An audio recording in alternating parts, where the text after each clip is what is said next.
go live. It's exciting. Just all right. Oh my gosh. Yeah. We're live, everybody.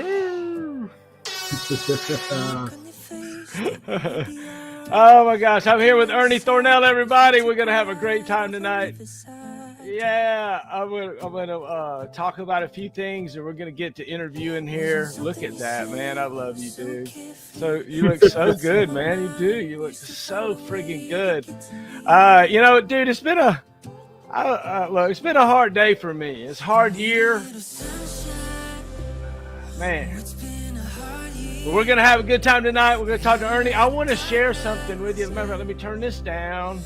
I'm going to put Ernie away. See you, Ernie. And it's just me and you for a while. And I want to share with you this right here. Where is it? My screen. There we go. There we go. Right, there's what I want to share with you. That's what I want you to look at. There is a name, Kadelka, that is right there, buddy. Oh, I love you, buddy. I love you. Thanks so much for reaching out and sending us your hard-earned cash, man. I love you. Senior donor Archer, you got promoted, man. You got promoted, buddy. Thanks, man. I appreciate it. And Lane, our newest master-rated donor. Dude, you're the man. I love you. Thank you. Thank you. I appreciate all of our donors. Joe and I couldn't do it without you. This is about sponsorship. This is like how we're doing Ernie tonight. Somebody said, Ernie, you got to do this, right? And so, yeah, you get sponsored, right? And you come and I just want to hang out with you. And thank you, thank you, thank you. I appreciate all the support so much. Look, we're here with Ernie, and let me see if I can't get all these. I got all this stuff open, man. It's like I'm my own TV producer. Sometimes it's kind of funny, you know. I got a TV producer with no audience, you know. Nobody's watching. It's just me. But I'm here tonight with Ernie Thornell, Heroes Live. So what's up, Ernie? How you doing, man? Good, Will. How are you? Dude, it's been a rough day for me. I'll be honest with you. I've had a lot of thinking today, so it's been one of those kinds of days where I wasn't doing any physical labor all day. We've been doing a lot of that lately, but today I just kind of didn't do anything. It was a rainy day. I stayed in, rode a lot, practiced my banjo. That was fun. Yeah, and just kind of got ready for tonight. I stalked your Facebook page. Man, you don't have enough pictures on Facebook to do anything with. You got like 7, you know. You got like 7, so the Army kind of spoiled me on the Facebook. Yeah, I get it. So where are you currently at in the world? Tell me about what part of the world are you in? Custer, South Dakota. Are there people that actually live in South Dakota? There's just not bison and you know. We share. Y'all share well. We do. And in fact, we're only about 30 minutes away from Mount Rushmore. Oh wow, beautiful, man! I tell you what. So do you live like in a town or in a city or out in the country?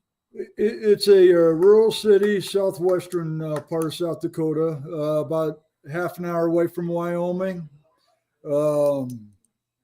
Beautiful, beautiful country up here.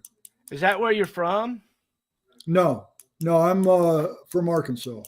Oh wow! How'd you got a pen or something that's clicking like crazy in the background? Okay. Is there a what brought you there? How did you end up in South Dakota?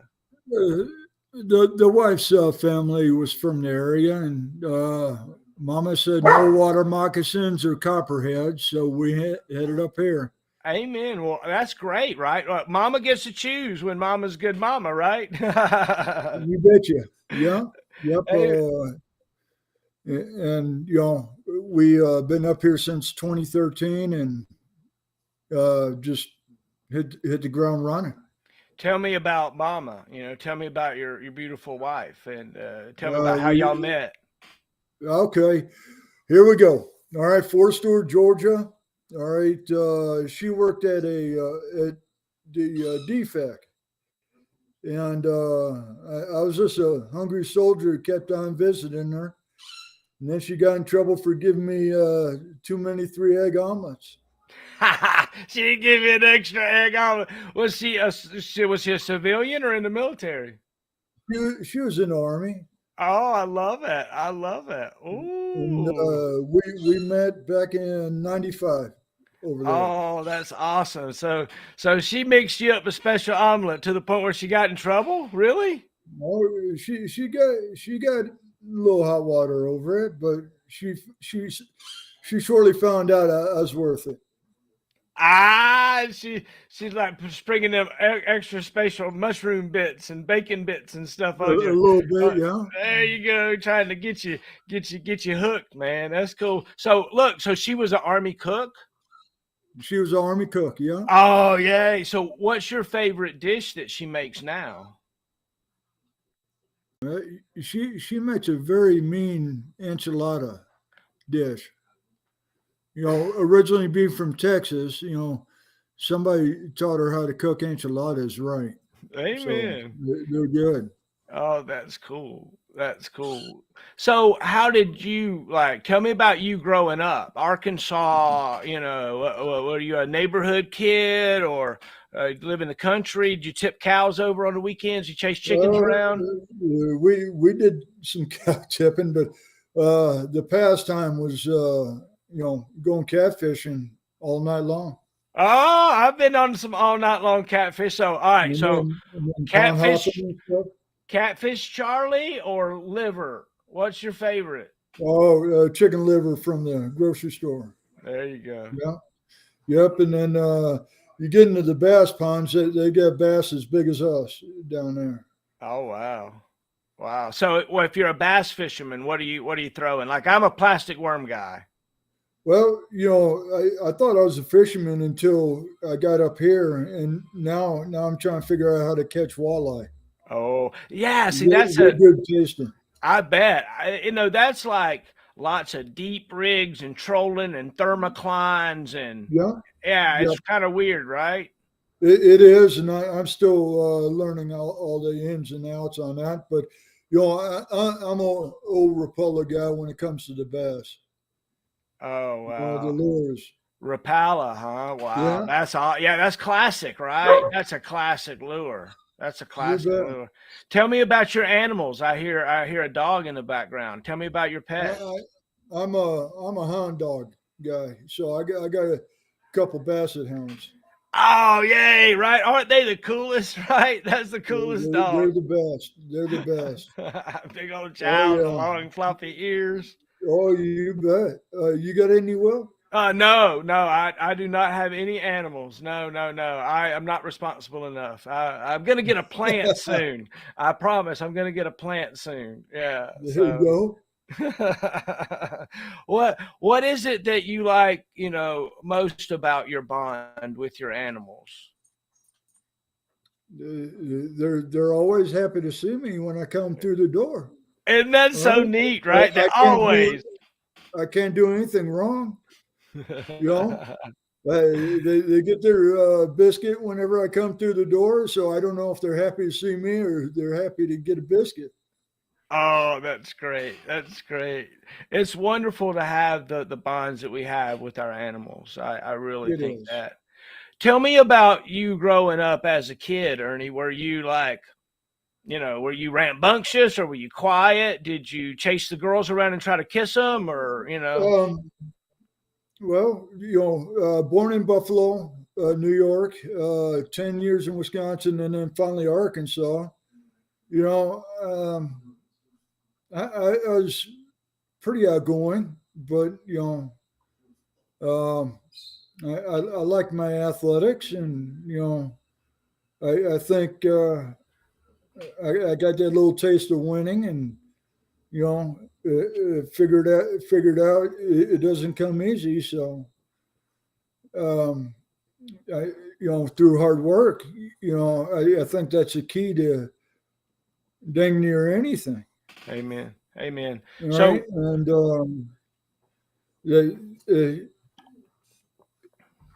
it just Um, I was just another kid, for the Yeah. most part. Tell me about winning. You brought that up that that you learned how and the importance of it. What? Tell me about that. Tell me about winning. Well, um, le- we'll just start with in high school. We I enjoy playing football. All right, and I think the weightlifting, the running, and all that, and through not being comfortable, all right, it kind of sets a person up for success. It takes a person out of their comfort zone, and ultimately, let's see, my junior year, we ended up winning state in football, Amen.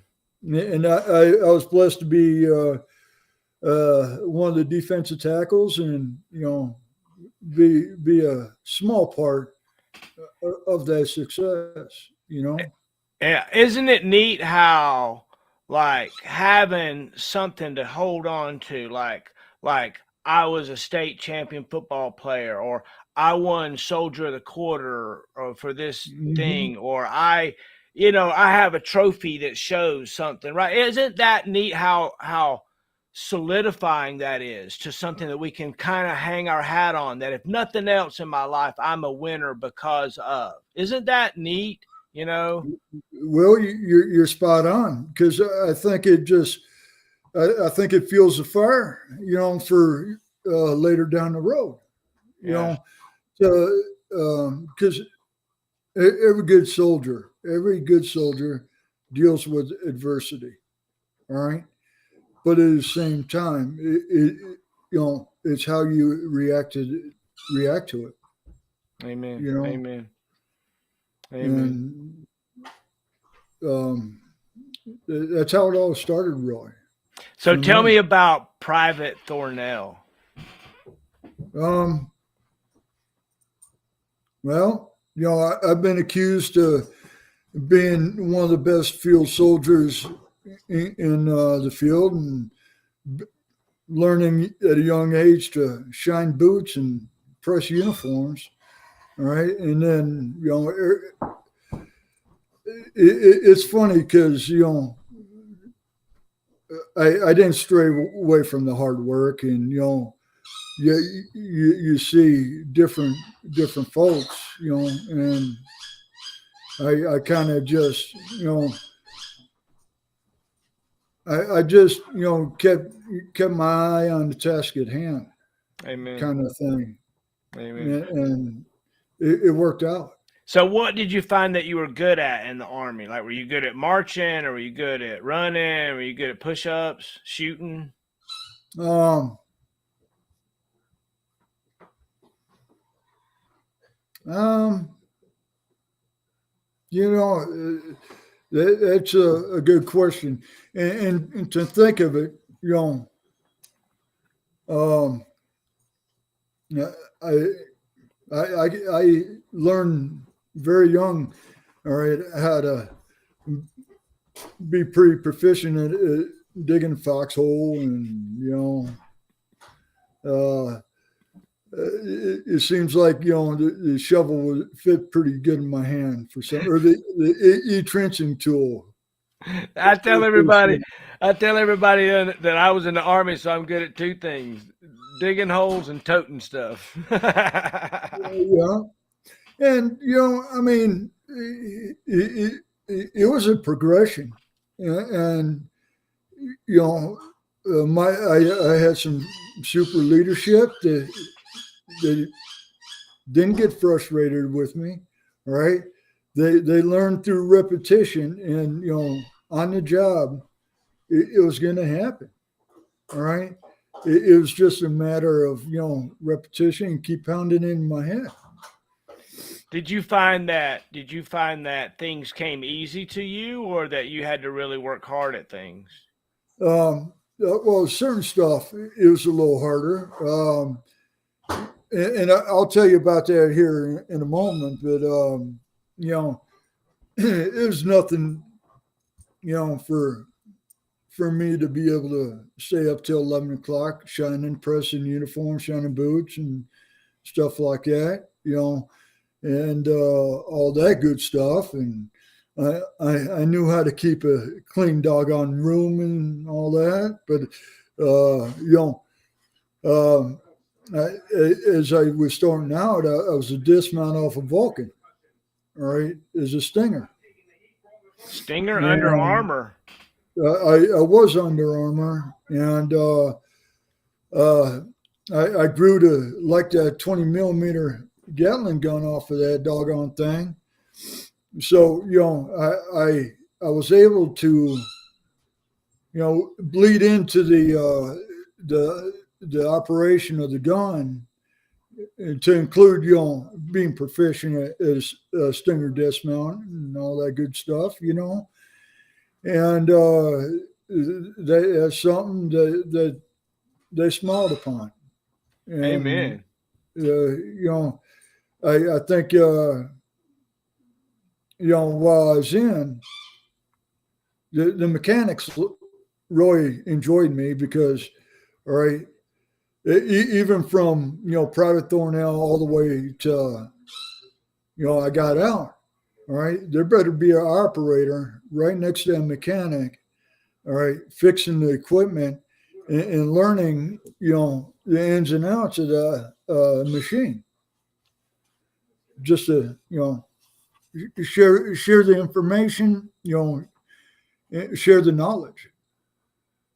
So what was your You know, favorite part of the Vulcan? Did you like loading the rounds, or did you like, shooting the gun, or did you like uh, doing the maintenance? I enjoyed the maintenance. All right, and I was still a little too young to be part of that gun crew. All right, so what happened is I was getting, I think I just made PFC. All right, we transitioned from Vulcan over to the Bradley linebacker, or no, the Bradley, and then the Bradley linebacker came in a little bit later. But they gave me the opportunity to switch over from Stinger to the Bradley, and from the Bradley, all the way to about 12 years later, I was a driver, gunner, TC on the Bradley. Oh, that's awesome, isn't it? It Right? is, Oh, wow. The power that and you have on that. So oh tell yeah. me, tell me about the first time you drove the Bradley. Did you enjoy it? Well, it's funny. Well, you wouldn't think 32 tons can float, all right, but you can. There's the bilge pumps and all that. They took us out to one of the ponds over Fort Stewart, and we crossed the doggone pond with the Bradley. Was that scary? Did you wear your life vest and stuff and sit up on the edge? No, no. They made sure we were ready to swim if needed, but no problems there. All the Bradleys floated. All right, but it's just hard to fathom that a tank can cross a pond or something like that. Yeah, it's scary. The SP Vulcan could float too, and we did it one time, and that was Did scary. you? Yeah, that It's a was. little spooky. I remember, I never could figure out what the bilge pumps were for until we were just about ready to go into the water, and then I figured it out real quick. Yeah, because let me tell you something. They floated like the Vulcan floated, but there was enough water coming in. It kept that bilge pump busy. There was enough water Yeah. coming in. It did. But yeah, so wow. So what all right, so on that crew in the water, where were you? Like I was I was driving. I was driving as well. Oh yeah, right. So that's scary, right? You could because you remember you notice how it floats, right? It kind of is a little bit like Yeah. that. So if you give it too much gas one way or another, you feel like you could like nose over, right? You know what I mean? You know what I mean? Yeah, Yeah. absolutely. Yeah. Oh wow. Oh wow.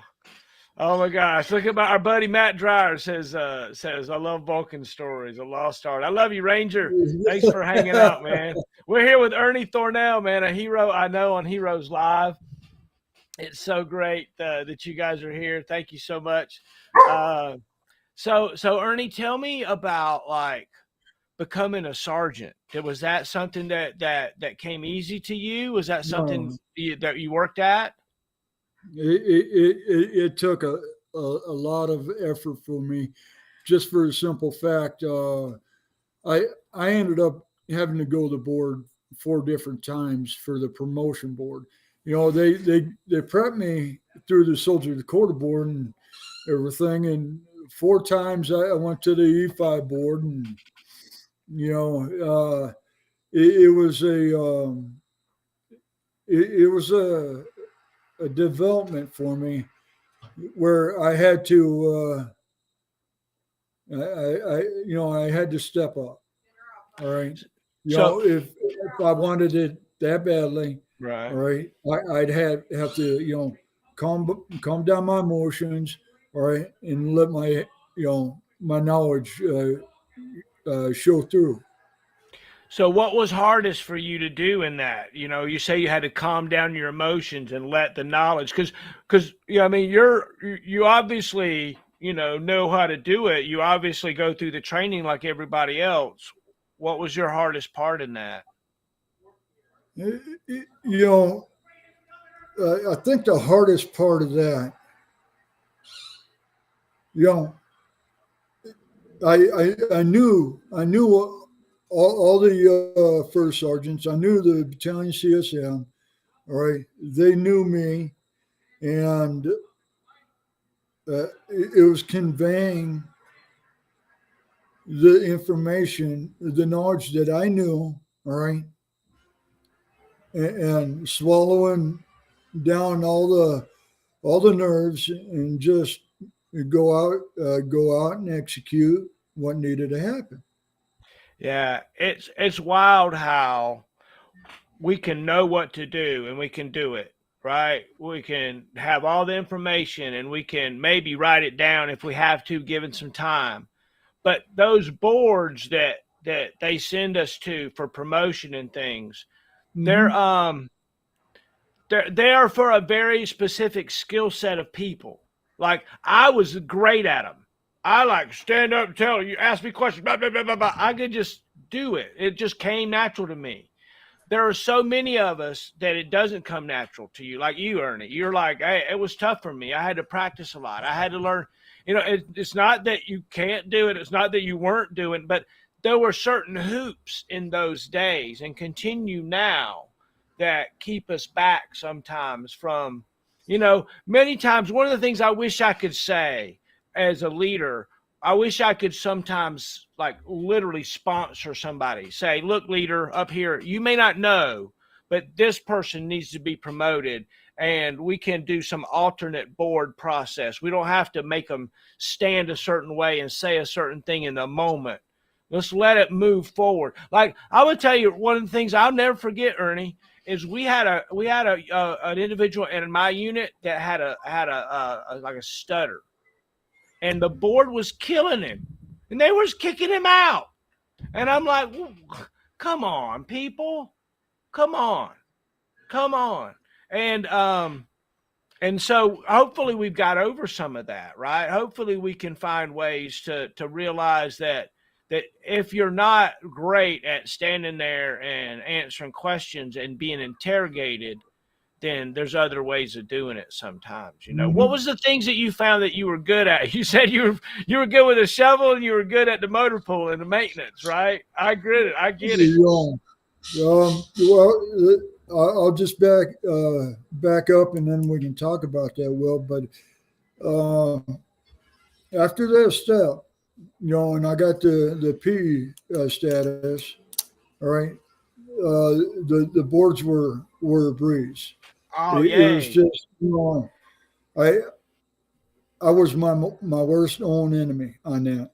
And from there, you know,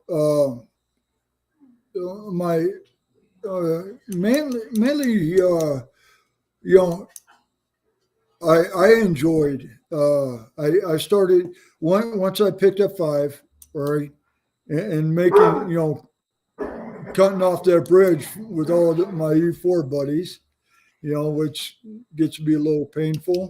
Right. You know, it started giving me the taste that, to, train soldiers, and watch them develop through your teaching, Amen. right? And Yeah. I enjoyed it, and along with that, um, I just, from day one, I enjoyed the soldiering. Amen. You know, Amen. I saw a lot of friends come and go where it wasn't working out for them, but it just seemed like it just got better and better and better and better. Amen. It, Amen. Do me a favor. uh, Take that pen and put it down. okay, all right. I love you, man. I love you, man. So, hey, like, do you remember a soldier that you're so proud of that was one of yours that you trained? Yeah, I do. Tell me about All it. right. Okay. So we fast forward a little bit after a couple tours in Korea. I ended up in Fort Carson, Colorado around 2000 and late 2001. And I'm given a crew, and I'm the Bradley commander. I've got a gunner, driver, all right, and driver's from down south, all right. His name was Marcus Ferrando, all right, and we kind of fed off each other well because he loved soldiering, he loved it, all right, and his PT was a struggle, and then come to find out, all right, he had a like a heart condition that they were able to correct. All right, before he could take a PT test. All right, we deployed to Iraq, and I I was so amazed. All right, because it just seemed like he just hung on to the training so well. It was kind of just I couldn't believe it. All right, but it just he loved the soldier just like me. All Amen. right, and Amen. then I think of Mark quite a bit.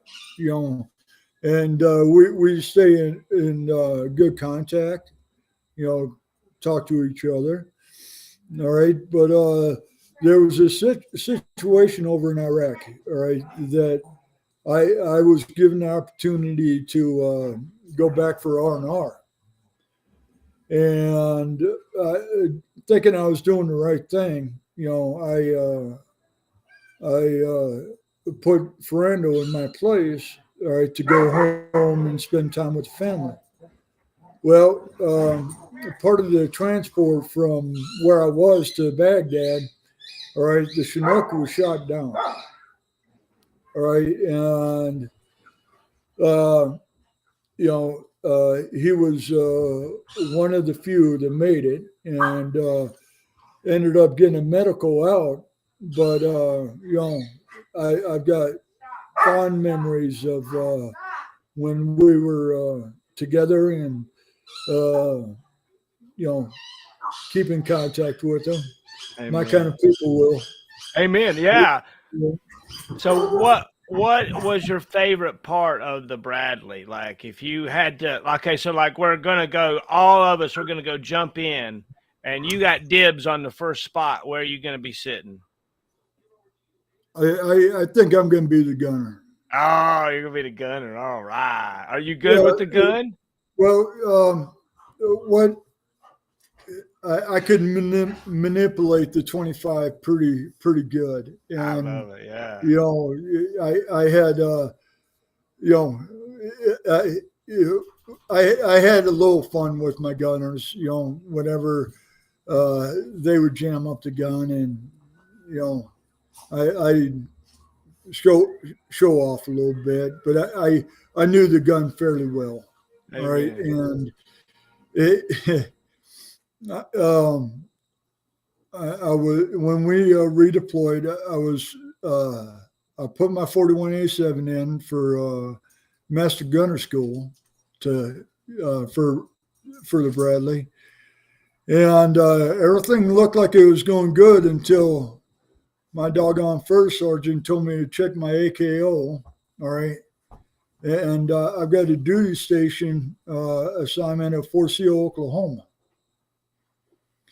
And there's no air defense in Fort Sill, Oklahoma at the time. Well, Oh, really?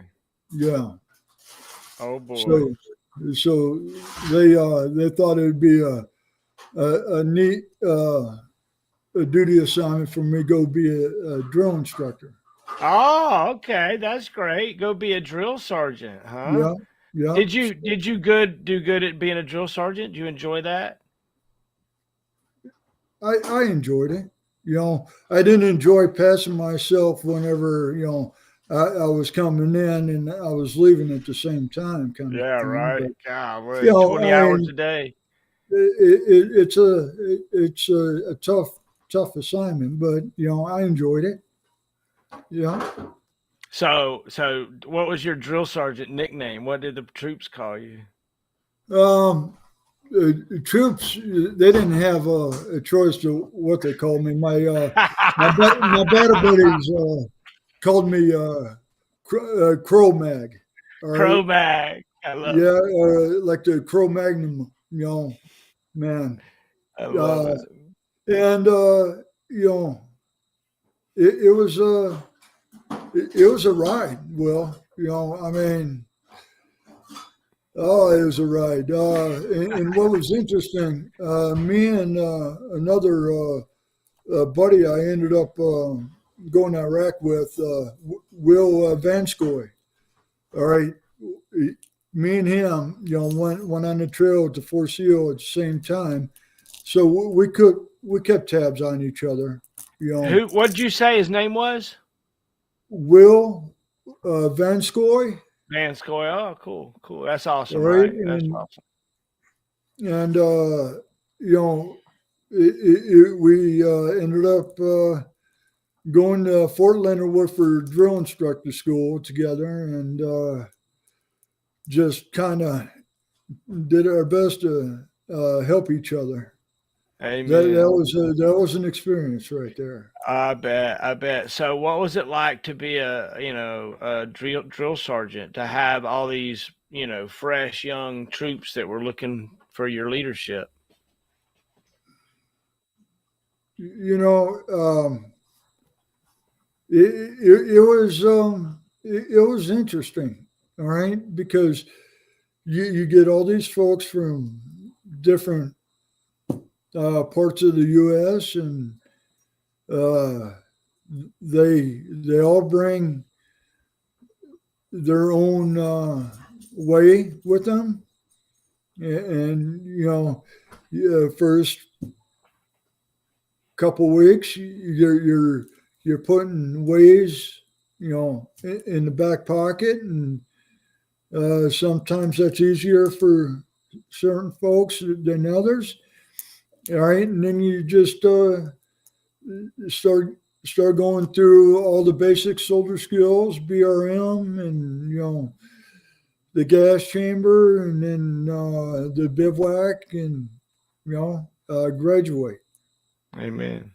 Right, Amen. but the key thing is that first 3 weeks, they had a nickname for it. Well, they called it total control. The red phase, and it's total control. Shine boots, and you prep yourself. For the next day. Amen. Amen. In the evening, and then do the first aid, or and all that. You know, I'm sure it's altered a little bit since I've gotten out, but I'm sure it's somewhat the same. So, like, is your drill sergeant hat and your drill sergeant belt something that you treasure?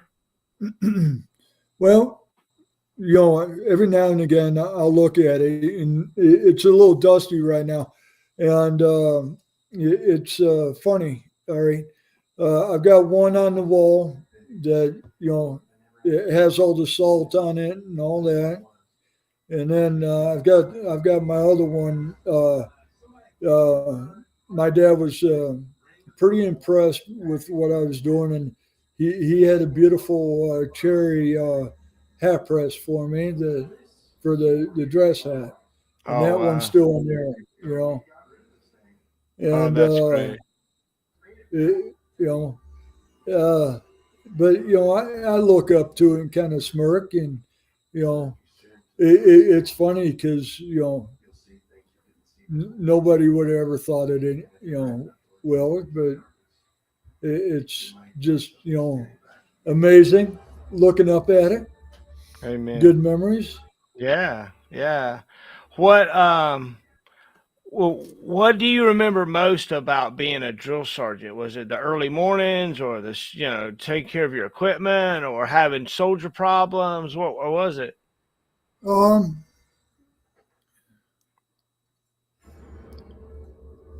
the the mornings and evenings were nothing.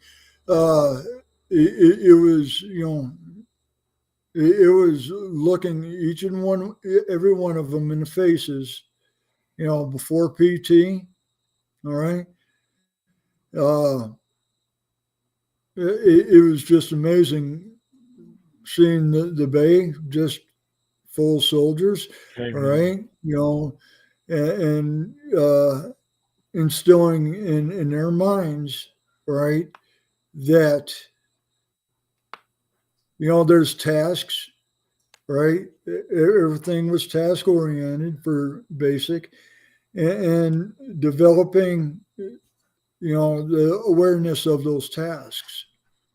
All right, and uh, letting them understand that there's going to be consequences if you miss that task, and and it's just a development, you I know, agree. I agree. It is a right? But development. just their faces, I still see that, and that kind of puts a smile on my face. Amen. Amen. So if you have to, you got to pitch a module tomorrow. Which one are you pitching? Um, probably the position of attention. Amen, dude. I love that one. I like heels together in the line with feet to 45 degrees, angle, legs straight without locking the knees, hips square and level, chest lifted and arched. That's one of the things You know exactly. You know exactly what I'm talking about. yeah, that's one of the things so I never was a drill sergeant, but that's one of the things I learned one time for a board. That stuff come easy to me to Yeah. memorize that stuff. What Yep. And then, tell me, go ahead. all right, and it was interesting too. Well, the next step. All right, I end up doing my 2 years as a drill instructor. All right. Um, Branch calls and says, the brother's going away. You want to be a 14 Echo or 14 Tango? And um, Tango, I had a lot of buddies go that route. I ended up going 14 Echo, which is the control system of the Patriot missile. So that means I had to go back to AIT after, being a drill instructor. That is wild, right? That is wild, It, especially to it, go it be an was. echo. That ain't no joke. You can, No. especially if you want to be a tactician. Well, after, seeing my buddies graduate AIT after a matter of 2 months, I was still stuck for another 2 months in training. Oh, wow. But it was interesting because the drill instructors had all these soldiers, and I was a new face here, and they're all asking me where Will came from, and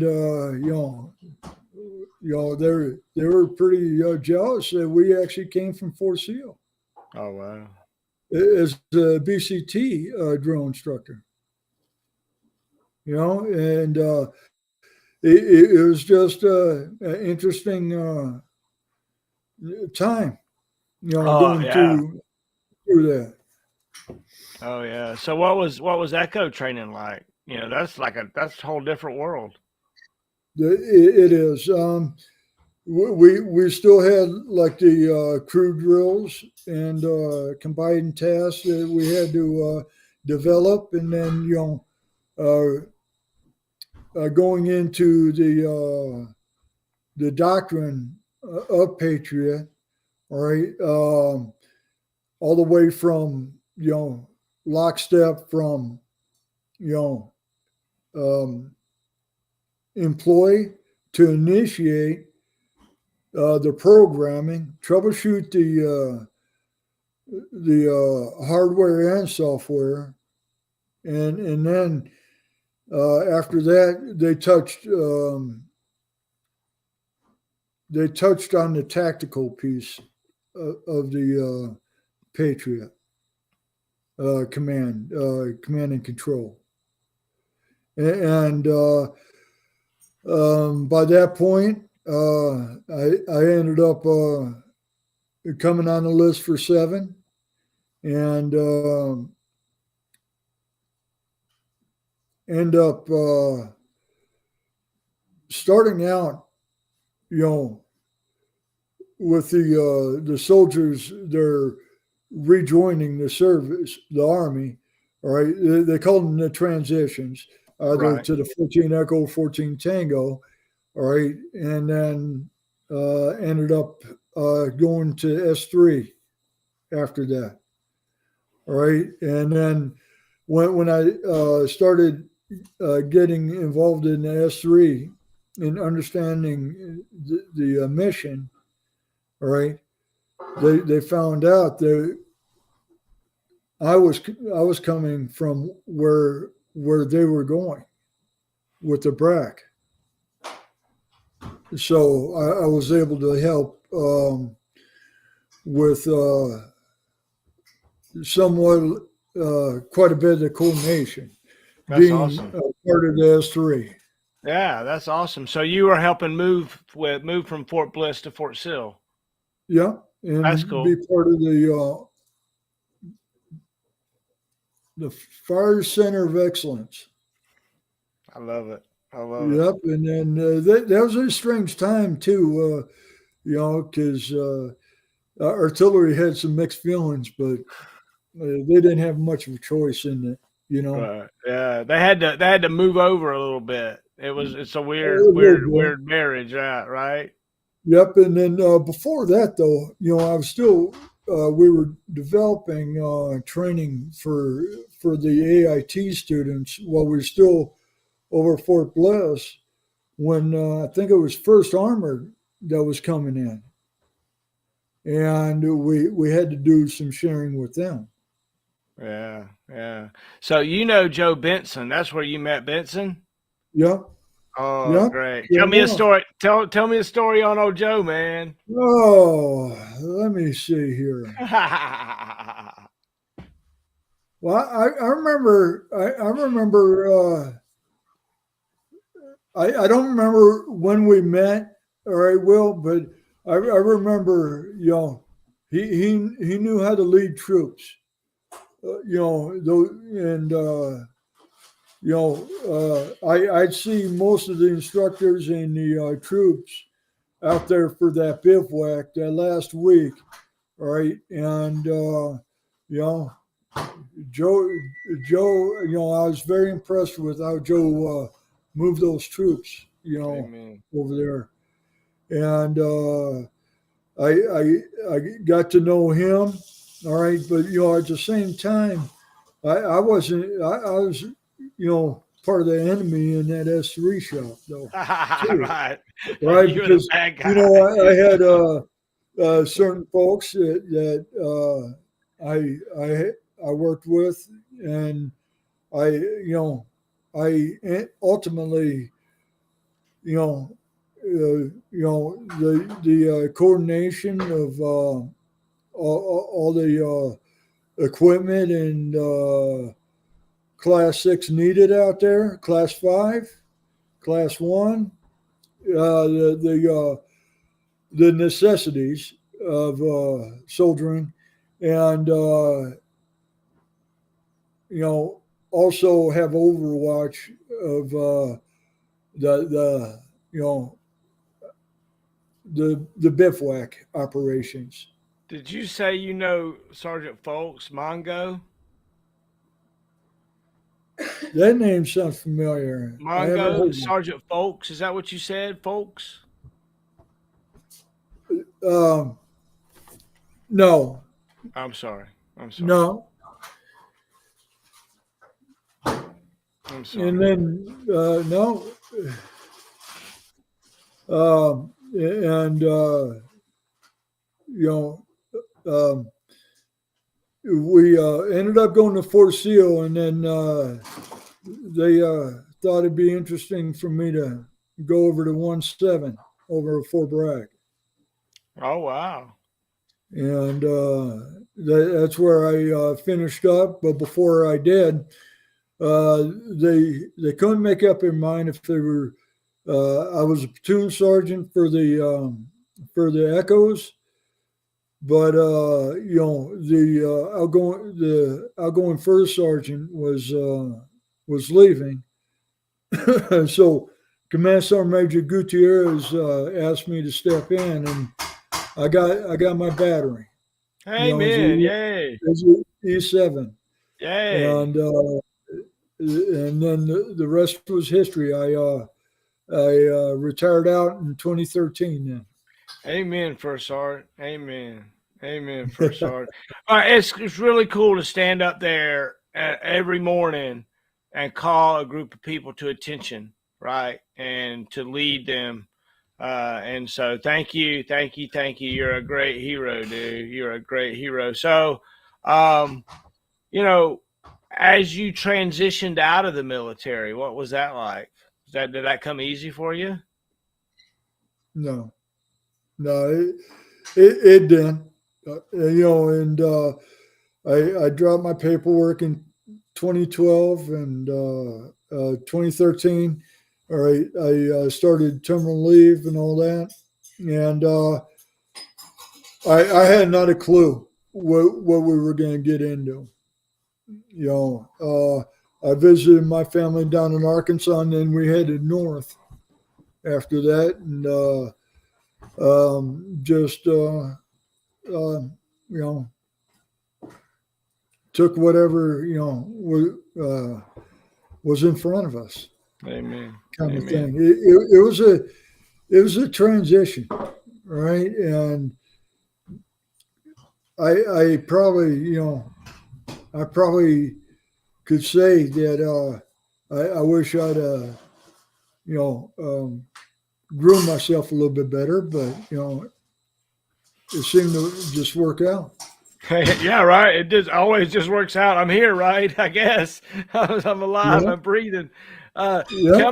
Tell me about who loves you and who prays for you and who's gonna come to your memorial service. Well, you know,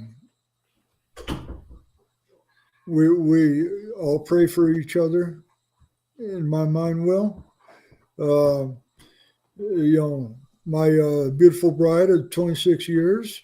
Amen. You I know, see her walking around. Hello, beautiful yeah. bride. And then um, it's it's interesting because every day is like a lifetime.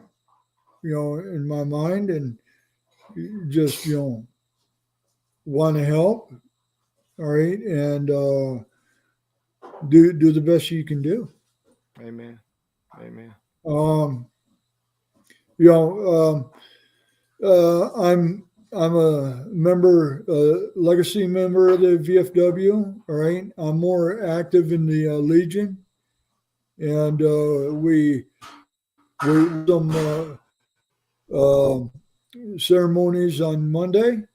All right, that I'm going to participate in and um, remember in remembrance of the fallen, and that's me showing you know that I want to be a team member, but paying my respects, all right, to the folks that were before me. Amen. Amen.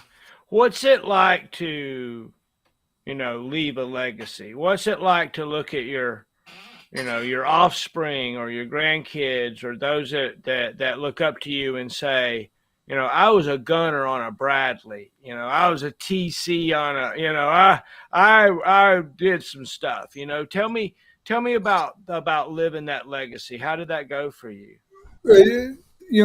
We never had any kids, all right. So you know, I not having any kids, I think I leaned a little more towards the army, and some soldiers liked the extra attention, some didn't. All right. Um, uh, you know, I think the legacy is just you know I think it doesn't stop after you get out. In my mind, you still have you know people you're gonna be a part of, to the day you die, Yeah, and that's how I see that. yeah, it's neat that you talk about that teamwork, right? That teammate, those teammates are what was all about, right? We don't when we're out there in the foxhole, it has nothing to do with a flag. It has nothing to No, do with Star Spangled Banner. It's about our buddies that are to our left and our right that somehow we got there together, and we're going to do our best to get out of the shit together too, right? absolutely, but what I've observed though, right, and that's one example, right. But individuals that are put into tough situations, all right, either a controlled environment or not, I think that's going to just enhance their uh, their capability to deal with adversity and um, character. Yeah, right. Amen. And I'm sure you've been in tough spots. I've been in a couple, and I think we turned out pretty doggone good. Amen. So they say there's, tough spots, right? There's no atheist in foxholes. Tell me about your faith and what got you through the tough nights. Um, uh, I'll start with my parents. Um, I um, going to service with some dear friends up here. Um, got me involved in the Mountain View Baptist Church up here in Custer, and About 4 months ago, I was baptized, and Amen. Wow. Yay. um, I the faith was always there, right? That I had good folks and the higher power watching over me, and it, it wasn't you know um, I wasn't going to be able to succeed without putting in my level of effort though as well, Right. right? But somebody gave me the good brains and um,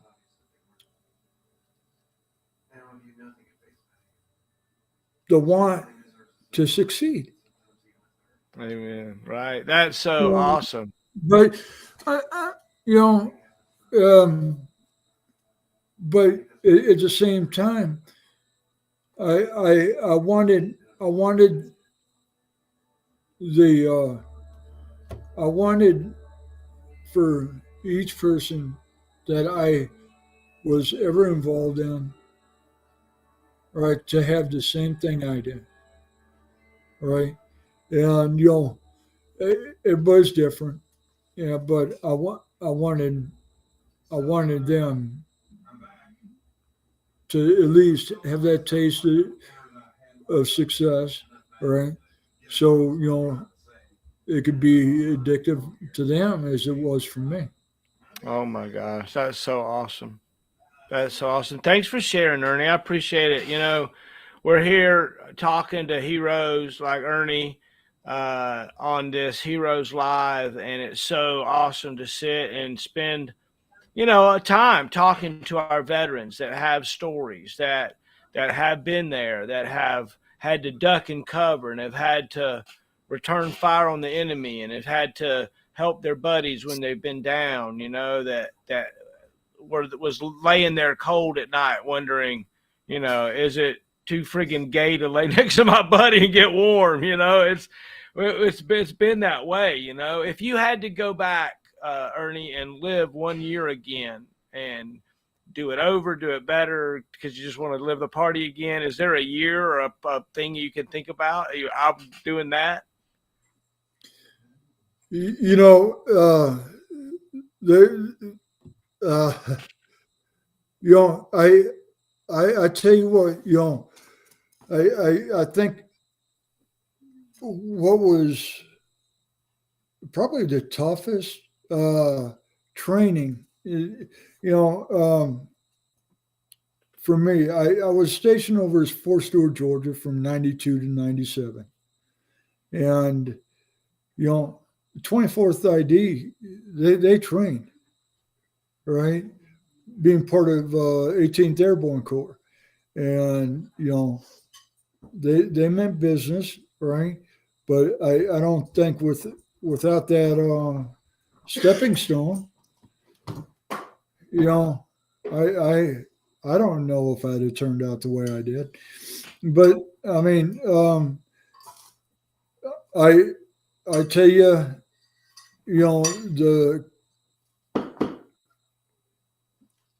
the cohesion side of it, I think would have been Iraq. All right, just we were put in that position. All right, and we help each other, and get through Did you find yourself, in the shit or fired and fired back and stuff? it. Just a couple IEDs and rocket fire. Oh You wow. know, we were a little bit early, and when me and Will Vanskoy were on the trail, third ACR was getting ready, to spin back up and go back over for OIF2, and they had more resistance. All right, the second tour over there, Right. Right. and I had one of my a good buddy in the platoon. His Bradley ended up running directly over the IED, and as soon as it happened, it's hard. It's hard not to look in the direction of the impact, right? But Right. you know, fanning out and seeing if the activity is being remoted, over there. So you talking about one of the longest 5 seconds in my entire life, before they came back up on the radio saying they're good to go. It was, that's spooky because hell, that could have been 1 hour, 2 hour, 3 hours, dead silence from, the platoon leader trying to make contact with my buddy. Right. And, um, you know, another tough thing for me was, stepping into that hospital room of my driver after the deployment. Wow. I bet. Right, and seeing his wife, and seeing him, he, he's doing well with his injuries, but that's something that just doesn't go away well. Right. Right. It doesn't go away for anybody. And but it really, I really enjoy hearing from him, and Amen. we talk to each other some. Amen. So as we begin to kind of think about closing this out and ending this time together, one of the things I would love it if you would do in your best drill sergeant voice, call us to attention, and then you sign out. That would be so cool if you could do that. You don't have to stand up. You can do it seated at the position of attention. Just pretend. And one other thing I would love for you to do is to just share with me and share with anybody any insight that you've had that you'd feel like sharing that might benefit us or anybody that might listen to this down the road. Okay, I'll start. I'll start with the insight, and then I'll give you the salute wheel. All right. I love it. Thank you. All right. The one thing I want to say, all right. It doesn't matter,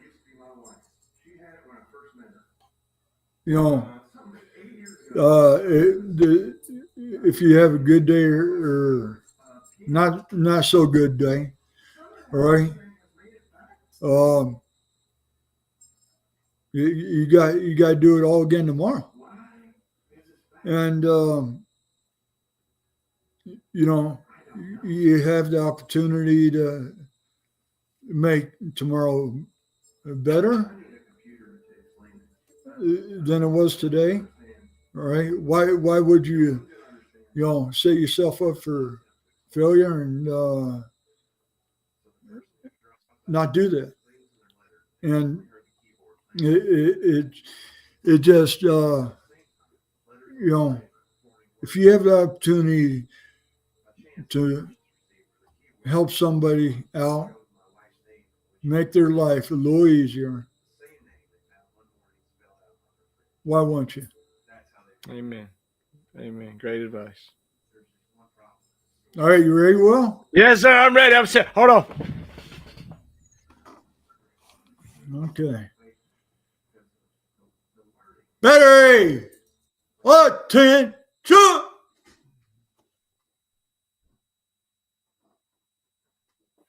Oh, I love it. I love it. Thank you. Thank you. Ernie Thornell, everybody. Yay. Yay, yay, yay. It's so much fun, man. All right. Thank you. Thank you for the opportunity. Man. Oh, yeah, man. Oh, my gosh. Bye, everybody.